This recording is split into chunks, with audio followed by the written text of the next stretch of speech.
पुरुष वर्ग नहीं जा पाते क्योंकि इनको फुर्सत ही नहीं है कमाने से। आज यहाँ जाना, आज वहाँ जाना, वहाँ से कमाना, वहाँ से कमाना।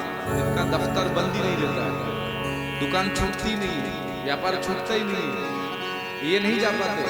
ठीक है, आप ना जा पाओ, आपकी श्रीमतियाँ आपके लिए वजन वजन कर रही है, ठीक है, परंतु एक दिन जो आता है शिवरात्रि का अवसर, उस दिन सारे काम एक तरफ रख करके और शिवरात्रि पर शिव जी का पूजन करना चाहिए। और चारों प्रहर की पूजा का विधान है। चार प्रहर मतलब शाम की 6 से 9 पहला प्रहर, 9 से 12 दूसरा प्रहर, 12 से 3 तीसरा प्रहर और 3 से सुबह की 6 चौथा प्रहर। बोलो हर हर करते हो आप? किसी किसी की नहीं हुई, हम तो थोड़ी सी देर जाते हैं 10 मिनट में शिव पूजन करके बाहर। अगर सच में हम शिव भक्त हैं तो ये 10 मिनट की पूजा से काम नहीं चलने वाला। सच में पूजक बनो, चारों प्रहर की पूजा, और उसमें जितना अच्छे से अच्छा पदार्थ आप ला सकते हो, जितनी अच्छे से अच्छी वस्तु आप चढ़ा सकते हो, आप चढ़ाओ। दूध, और आपको शायद ध्यान हो या सुना हो, नहीं सुना हो, कार्ष्णी गुरु शरणानंद जी महाराज ब्रज में गोकुल में जो रमण रहती है, वहाँ रमण रहती में आश्रम है कार्ष्णी गुरु शरणानंद जी महाराज का। आपने कभी टीवी में देखा हो, ऐसे पगड़ी बांध करके रहते हैं, बड़ी सी दाढ़ी है, उन्हें ब्रज का नंद बाबा कहा जाता है। शिवरात्रि की पूजन महाराज श्री जब करते हैं कार्ष्णी गुरु शरणानंद जी महाराज, तो पूरी रात 12 घंटे का जो समय है एक आसन पर बैठकर शिव पूजन करते हैं। और उनकी उम्र अभी लगभग 80 वर्ष की होगी, पर 80 वर्ष की उम्र में एक आसन से बैठकर पूजा करना कितना मुश्किल होगा। बीच में ना वो कभी पानी पीने उठते हैं, ना शौच आदि करने के लिए उठते हैं। 12 घंटे एक आसन पर बैठकर काशी के विद्वान ब्राह्मणों को बुलाया जाता है, और बड़े बड़े ब्राह्मण आकर मंत्र बोलते हैं, हरि ओम नमः शंभवाय च मयोभवाय च नमः शंकराय च महेश्वराय च नमः शिवाय च शिवकराय च मंत्र बोलते हैं। और एक एक 2-2 लाख का तो केवल इत्र चढ़ाते हैं। बाकी वस्तुएं कितने की चढ़ाते होंगे आप स्वयं विचार करें। ऐसी शिव पूजा वो करते हैं, कांच लगा हुआ है, बाहर लोग बैठे रहते दर्शन करते हैं। अगर सच में हम शिव भक्त हैं तो बाकी अवसर चूक जाए, शिवरात्रि पर न चूके, शिवरात्रि का पूजन अवश्य करें। कथा कहती है कि जब नंदीश्वर भगवान से सनत कुमार ने पूछा कि ये शिवलिंग की चल और अचल, दोनों शिवलिंग में क्या अंतर है, कैसे होना चाहिए, तो उसका विधान बताया। शिव पुराण में कथाएं भी बहुत सारी हैं, पर विधान भी बहुत सारे हैं। हम दोनों पर चर्चा करेंगे, विधान पर भी और कथा पर भी। लिंगम प्रमाण कर्तृणाम, जो अचल शिवलिंग है, मंदिर में जो हम शिवलिंग स्थापित करते हैं, ध्यान रखिए, सुनिए, कभी भी भविष्य में आपको योग लगे तो अचल शिवलिंग कितना बड़ा बड़ा चाहिए। लिंगम प्रमाण कर्तृणाम द्वादशांगुल, जो निर्माण करता है उसके हाथ की जो उंगलियां 12 उंगलियों के बराबर हो शिवलिंग का इतना नाम होना चाहिए। 4 8 4 4 मतलब इतना, ये इतना बड़ा शिवलिंग तो कम से कम मंदिर में होना चाहिए। उससे बड़ा कितना भी हो चलेगा, आप चाहे 1 फीट का करो, 2 फीट, 1 मीटर, 2 मीटर, 10 जितना करना बड़े बड़े शिवलिंग हैं दुनिया में, परंतु अचल शिवलिंग कम से कम 12 अंगुल का होना चाहिए, ठीक है। और चरलिंग अर्थात जो चलायमान हमारे घरों में रहता है, हम उसे नीचे उतार करके स्नान करवा कर वापस कर देते हैं, उसको कहते हैं चरलिंग, चली। अचल मतलब वो स्थापित हो गया, फिर उसे हिला नहीं सकते, और चरलिंग मतलब स्थान से उतार कर पूजा करके स्नान करवा के वापस बैठा दिया। वो होता है जो पूजन करने वाला है उसके अंगुष्ठ मात्र के बराबर है, ये इससे ज्यादा बड़ा घर में नहीं होना चाहिए। शिवलिंग का विधान है कि घर में अंगुष्ठ मात्र का शिवलिंग होना चाहिए। उससे बड़ा अगर आपको बिठाना है तो घर के पास मंदिर बनाओ, वहां बिठाओ। और शिवालय में शिवलिंग तो बिठाओ, पर शिवलिंग के साथ साथ एक वैर मूर्ति भी होना चाहिए। वैर मूर्ति कहते हैं शिव जी की प्रतिमा को, ऐसे वो शिव जी आंख बंद करके बैठे होते, उनके गंगा जी है, इधर चंद्रमा है, तो पूरा रूप है। हर शिवालय में शिव जी की उस शिवलिंग के साथ उस वैर मूर्ति की भी स्थापना होना चाहिए। और वो ऐसी होना चाहिए कि हम कभी भी उत्सव आए तो जैसे झांकी निकाल रहे हैं तो झांकी के लिए उसको ऐसे उठा करके और झांकी में निकाल भी पाए, ऐसे वैर लिंग की स्थापना करना चाहिए, वैर मूर्ति की स्थापना करना चाहिए। और ध्यान रखिए, इधर सुनिए माताएं बहनें, जो शिवलिंग की प्रतिष्ठा हम करें मंदिर में या घर में भी शिवलिंग लेते, क्योंकि मैं कई घरों में जाता हूं तो मैं देखता हूं तो मुझे बहुत दुख होता है कि हम लोग ला करके सारे देवता बिठा लेते हैं, लेकिन किसी का मुंह किधर है, किसी का पेट किधर है, कुछ पता ही नहीं, ऐसी भीड़ की भीड़ भर देते हैं। ऐसा नहीं होना चाहिए, विधान से होना चाहिए।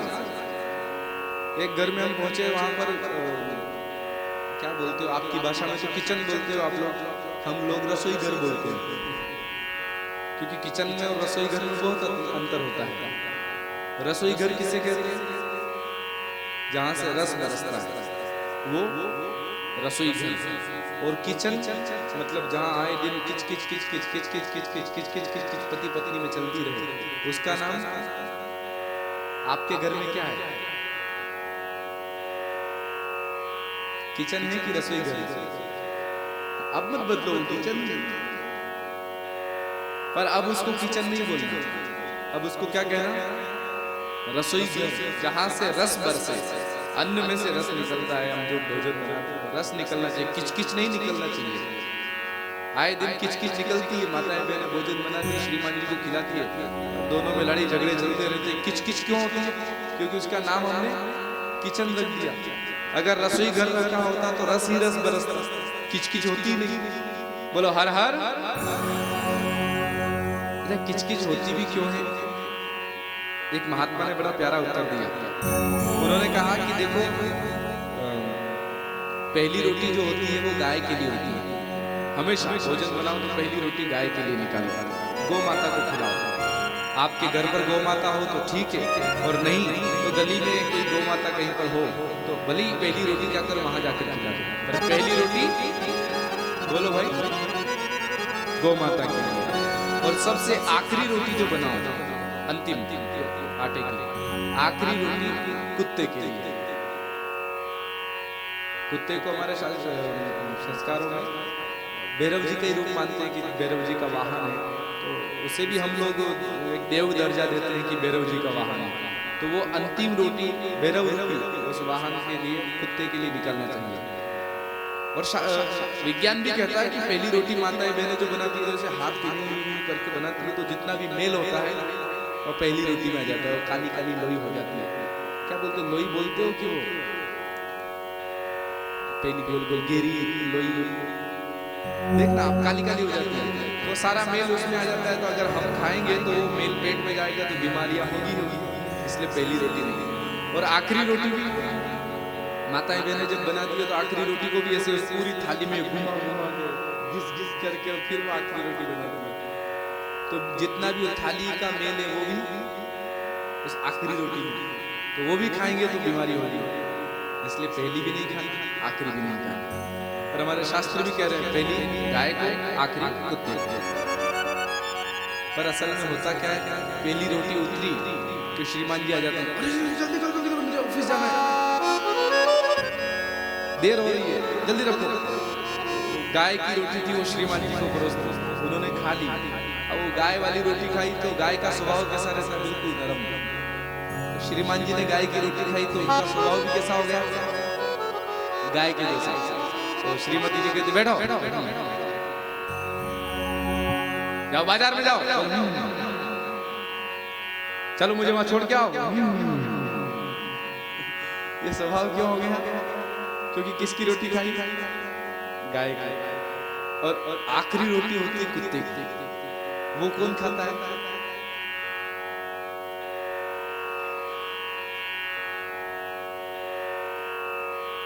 खाते होंगे। अब जब वो आखिरी रोटी कुत्ते की है और कुत्ते के भाग की रोटी यदि हम खाएंगे तो फिर कुत्ते का काम क्या है, दिन भर? तो फिर हमारा स्वभाव भी कैसा बनेगा, दिन भर? वो पति बेचारा बाजार से सोचता है काम करके घर आया कि घर में तो शांति मिलेगी, पर जैसे घर में इंटर हुआ तो खाने दौड़ती, वो सोचता है भगवान मैंने सोचा यहाँ तो शांति मिलेगी, ये तो यहाँ भी खाने दो। क्यों हो गया? रोटी कुत्ते की खाई थी। पहली गाय की, अंतिम कुत्ते की। और घर में जहाँ भोजन बनता है उसका नाम रसोई घर, न कि किचन। तो मैं वर्णन कर रहा था कि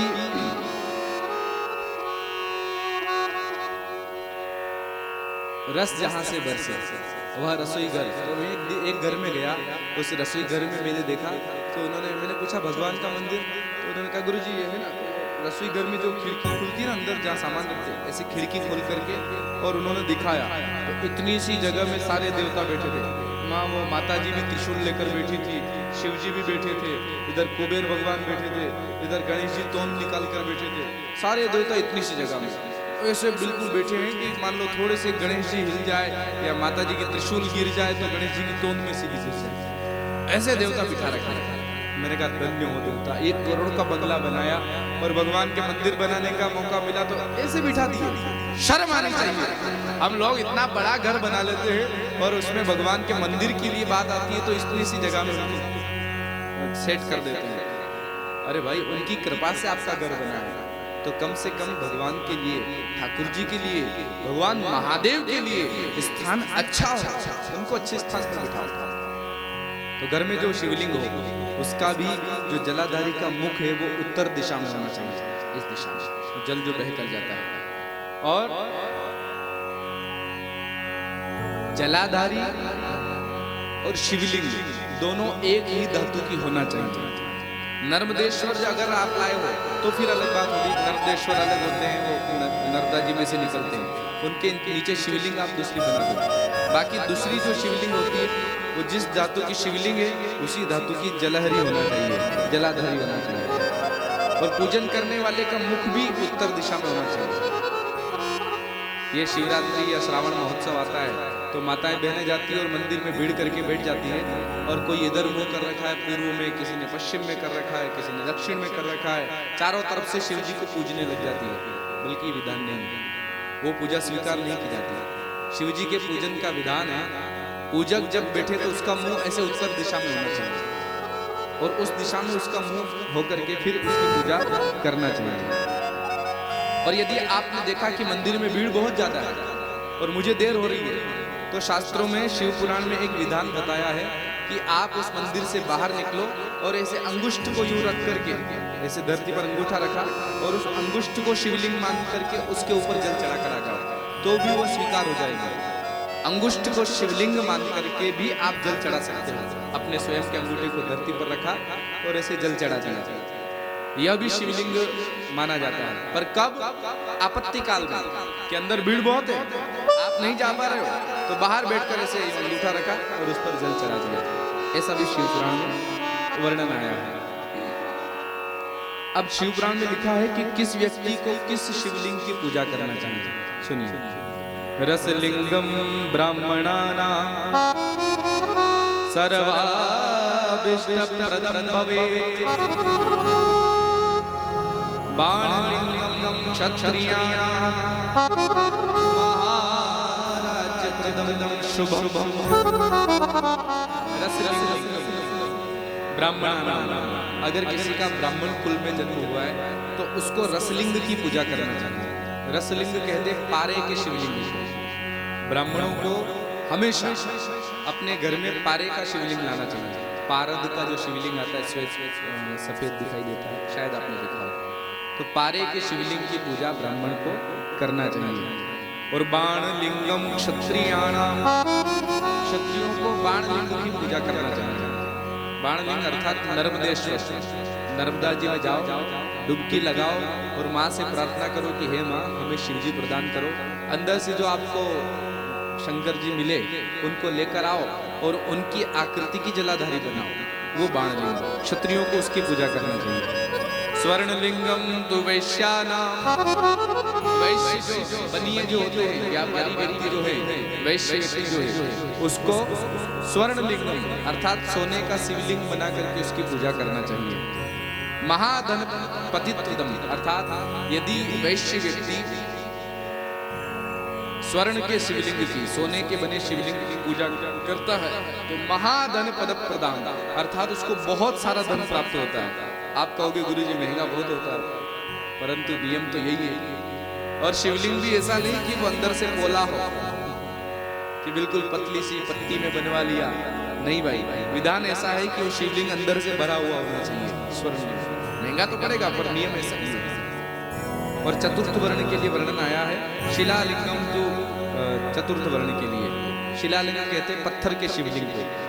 और माताएं बहनें अगर अलग से अपने घर में शिवलिंग रखना चाहें तो स्फटिक जो शिवलिंग होता है वो सभी के लिए, सभी माताओं के लिए उसका वर्णन आया है, वे उसकी पूजा कर सकते हैं। बोलो गौरी शंकर भगवान की जय।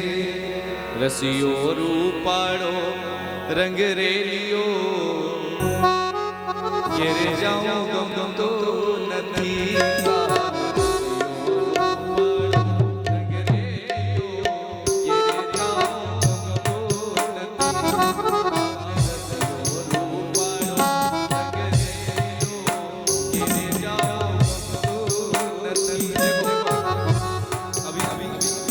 आगे की चर्चा हम करेंगे, उसके पहले 11 भजन जिसमें आप तुरंत नृत्य का आनंद ले लीजिए। नाचना होगा अपने स्थान पर भाव से साथ मिले मौका मिला है तो इस मौके को हाथ से मत जाने, नहीं तो घर में हमेशा ऐसे काम। तो इस मौके का लाभ उठाते हुए दोनों हाथ उठाकर ताली बजाते हुए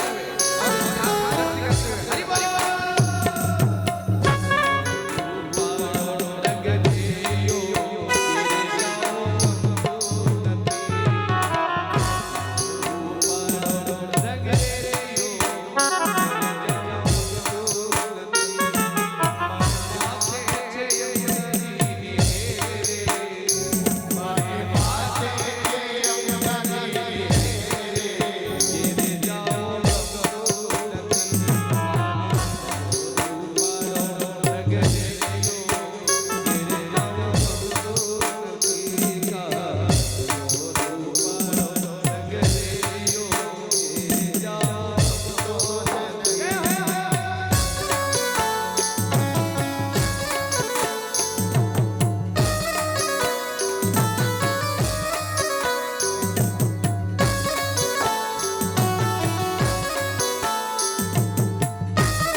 श्रोताओं को कहना नहीं पड़ता क्योंकि पहले की प्रैक्टिस है।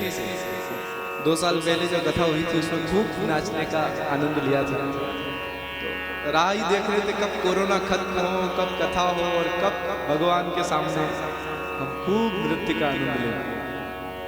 तो क्यों नहीं? अरे भाई ठाकुर जी के सामने नहीं नाचेंगे तो कहाँ नाचेंगे? शादी में उस डीजे के पीछे दूल्हे की घोड़ी के आगे तो सब नाचते हैं। वहाँ तो वो 4 बगड़ी वाली गाड़ी लेकर के सब नाचते हैं।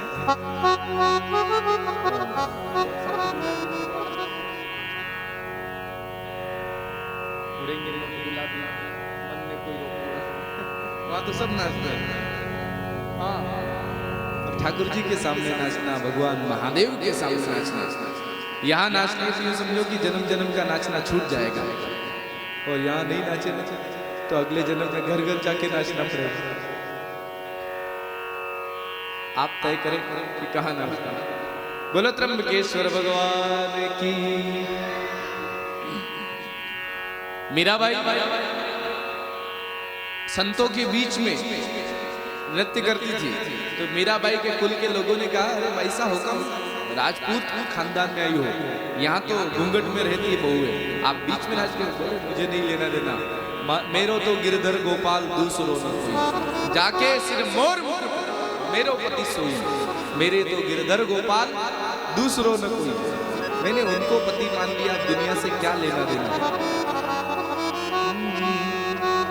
बेटी संतों के ससी रंगी मोहन के रंग, बेटी संतों के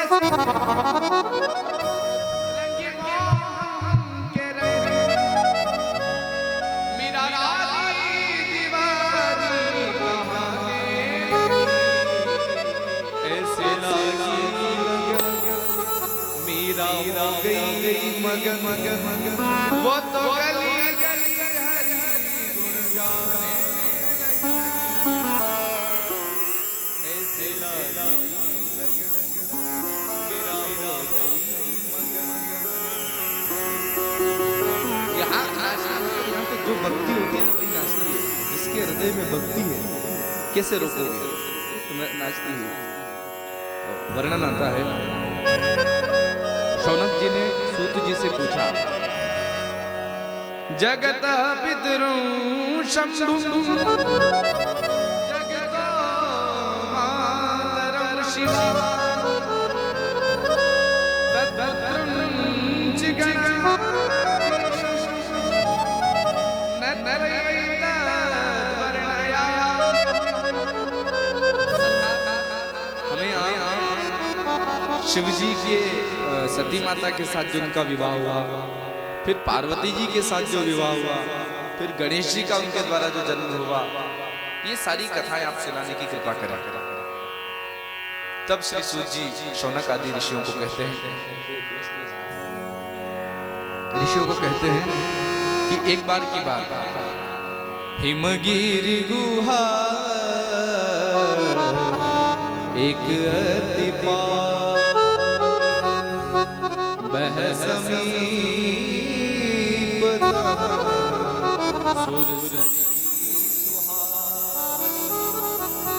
बार नारद जी घूमते घूमते घूमते घूमते हिमालय की गुफा में पहुंचे। वहां पर हिमालय की एक गुफा दिखाई दी। हिमगिरी गुहा एक अति पावन, पावन नहीं अति पावन अर्थात बहुत पवित्र गुफा। क्यों पवित्र थी? क्योंकि वह समीप सुरसरी सुहावनी, उसके पास में सुरसरी अर्थात देव नदी गंगा बह रही थी। और गंगा जी का किनारा तो वैसे ही पावन होता है, पवित्र होता है। अब जब नारद जी वहां पहुंचे तो अच्छा स्थान देख करके एक आश्रम उन्हें दिखाई दिया। आश्रम परम पुनीत सुहावा, देखी देव ऋषि मन अति भावा। आश्रम अच्छा दिखाई दिया तो नारद जी महाराज वहीं बैठ गए और आंख बंद करके राम राम राम राम राम राम राम राम राम। आप मत बोलना हो, पाप लगे नहीं तो। अभी भी कुछ लोगों के मुंह से टेप निकल ही नहीं रही है, ऐसे टेप लगा हम नहीं बोलेंगे। पर नारद जी कह रहे थे राम राम राम राम राम राम राम राम राम राम राम राम राम कर रहे थे। देखो कई बार क्या होता है, कुछ स्थानों पर जाकर मन अपने आप रम जाता है और कुछ स्थान ऐसे होते हैं जहां जाकर मन अपने आप कहता है जल्दी भागो यहाँ से। हम खुद घरों में जहां जहां हमें लोग ले जाते हैं संत पंगत के लिए, पधरावनी के लिए कि गुरुजी आ जाए, गुरुजी के चरण हमारे घर में पड़ जाए तो हमारा घर भी पवित्र हो जाए। तो चाय पानी के लिए लोग ले जाते हैं, हम जाते हैं। यहाँ भी पिछली बार भी जो कथा हुई थी कई घरों में जाना हुआ, अभी भी सुबह दोपहर शाम चल ही रहा है। तो जब घरों में हम लोग जाते हैं तो कुछ घरों में जाकर के ऐसा लगता है कि जल्दी से चाय पिला दे और विदा कर दे तो हम भागे, क्योंकि पूरे घर में इधर से उधर तक मक्खियां बिन मच्छर और मक्खियां और बच्चे देखो इधर से उधर, तो उस घर में थोड़ा मन उच्चाटित होता है जल्दी से। और कुछ घर ऐसे होते हैं जहां जाकर के हम बैठे तो मन करता है कि बैठे रहो, भले इनकी पूजा हो गई, इन्होंने चाय पानी करवा दी, विदाई दे दी, दक्षिणा दे दी, फिर भी मन करता है कि बैठे रहो, बातें करते रहो। क्यों लगता है? क्योंकि वह घर वो होता है जिस घर में भगवान की सेवा होती है, भक्ति करने वाले लोग होते हैं, पूजन करने वाले लोग होते हैं। ऐसे घरों में आप जाओगे ना तो बैठते से ही मन लग जाएगा, जिस घर में कपूर की खुशबू आती है।